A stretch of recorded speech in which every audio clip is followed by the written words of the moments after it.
আর সারাটা দিন মন মেজাজ একটুও ভালো না, তাই বিকালই বেরিয়ে পড়লাম একটু বেড়াতে যাওয়ার জন্য। কিন্তু বেড়াতে গিয়ে আমার সাথে যে সমস্ত ঘটনাগুলো ঘটলো তোমরা দেখলেও অবাক হয়ে যাবে, আর মনটাও ভালো হয়ে গেল।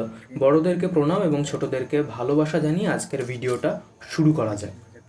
বুঝতে পারছি না কোথায় যাব। এখন এসআরকে শঙ্করদার বাড়ির সামনে আছি। তোমরা জানো ইউটিউবার এসআরকে শঙ্কর, ওই উপরের ফ্ল্যাটটা হলো শঙ্করদার, তার বাড়ির সামনে আছে। বেসিক্যালি আমি যখন স্টেশনে যাই, শঙ্করদার বাড়ির সামনে দিয়ে স্টেশনে যাই, কারণ ওই রাস্তাটা আমার কাছে সহজ মনে হয়। তো আমি হাঁটতে হাঁটতে স্টেশনের দিকে যাওয়া শুরু করলাম, জানি না কোথায় যাব। এখন আমি হাঁটতে হাঁটতে চলে আসলাম ওয়াইটি শপের সামনে। তোমরা সবাই চেনো ওয়াইটি শপ, এসআরকে শঙ্করদাদের একটা দোকান। আমার ঠিক পেছনে আছে এখন ওয়াইটি শপ শঙ্করদাদের দোকান। আমি এখন শঙ্করদার বিরিয়ানি দোকানের সামনে দিয়ে যাব না, আমি ওয়াইটি শপের সামনে দিয়ে স্টেশনের দিকে যাব বলে হাঁটা শুরু করেছে।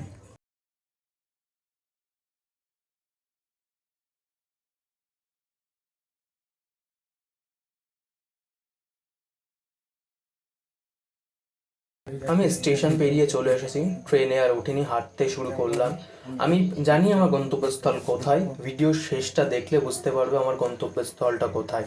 আমারও মনে হয় যখন কারোর মন খারাপ হয় সবার গন্তব্যস্থল ওটাই হওয়া উচিত। ভিডিওটা শেষ পর্যন্ত দেখো, দেখলেই বুঝতে পারবে গন্তব্যস্থলটা কোথায়। আজ রাস্তাঘাটে খুব একটা মানুষজন ছিল না, মোটামুটি ফাঁকাই ছিল। এখানে একটা কুকুর দাঁড়িয়ে আছে। আমি হাঁটতে হাঁটতে যাচ্ছি, হাঁটতে হাঁটতে যাচ্ছি, কেউ নেই, একা একা কী করবো। আস্তে আস্তে মনে মনে গান গাইতে গাইতে হাঁটতে হাঁটতে যাচ্ছি। একটু সামনে এগিয়ে দেখি রাস্তার পাশে একটা দেয়ালের ওপরে একটা কুকুর বসে আছে, এবং তার একটু নিচের দিকে তাকিয়ে দেখি আর একটা কুকুর, দেখো, শুয়ে আছে। কুকুরগুলোকে টাটা বলে এসে আমি হাঁটতে শুরু করলাম একটি গলির মধ্য দিয়ে। তবে এই গলিটা আমি চিনি না, এর আগে কখনো এই গলি দিয়ে আমি যাতায়াত করিনি। আমার কাছে এটি একটি অচেনা গলি ছিল। অনেক ঘুরে ঘুরে আমি অবশেষে দিল্লি রোডে চলে এসেছি। দিল্লি রোডটার নিচটা আছে, ওপরটা দিল্লি রোড, যেখান থেকে 1 নম্বর থেকে গাড়িগুলো দক্ষিণেশ্বর যাচ্ছে, ওটাই হলো দিল্লি রোড। তোমরা হয়তো অনেকে চেনো। আমি রাস্তাটা ধরে কিছুটা সামনে হাঁটতেই একটা পুকুর পড়লো। এই পুকুরের এখানে আমি মাঝে মাঝেই আসি। পুকুরটার এখানে আসলে একটা আলাদাই শান্তি অনুভব করি। পুকুরটার ওই সাইডে ওখানে একটা মন্দির আছে, মন্দিরের ওখানটায় আমি গিয়ে বসি।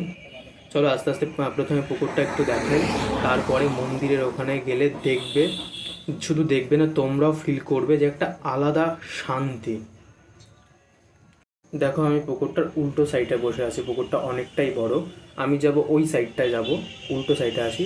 উল্টো সাইডটা খুব একটা পরিষ্কার না, একটু নোংরা, তবে ওই সাইডটা অনেকটাই পরিষ্কার। একটু সামনে গিয়ে দেখি রাস্তার সাইডে যে সাদা দাগগুলো থাকে, ওই সাদা দাগগুলো টানার কাজ চলছে। এটা আমি প্রথমবার দেখলাম। মন্দিরটাই ঢোকার আগে ভাবলাম একটু দিল্লি রোডের ওপরটাই যাই। দিল্লি রোডের ওপরে এসে দেখি গাড়িগুলো চলেই যাচ্ছে। একবার ভাবলাম না একবার দক্ষিণেশ্বর থেকে ঘুরে আসি, তারপর ভাবলাম না, আজ আর যাবো না দক্ষিণেশ্বর।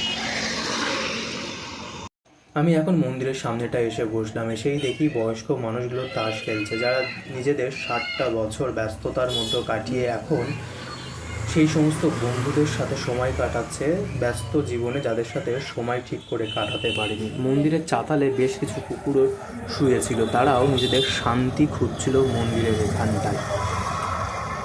দেখতেই পাচ্ছ তোমরা, কুকুরগুলো এখানে যেন একটা শান্তি খুঁজে পেয়েছে।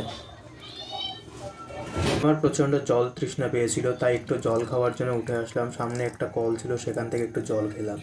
জল খেয়ে একটু মন্দিরের সামনেটা আসলাম প্রণাম করার জন্য। দেখো আজ সোমবার, আর মহাদেব আমাকে ঠিক তার কাছে ডেকে এনেছে। আমি নিজেও জানতাম না যে এখানে আসবো।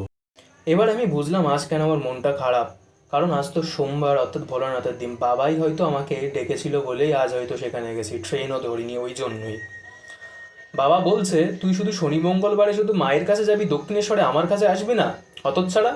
ওই জন্যই হয়তো আমাকে টেনে নিয়ে এসেছে বাবার কাছে। বিশ্বাস করো আমি নিজেও বুঝতে পারিনি বাবা আমাকে সত্যি আজ ডেকেছিল।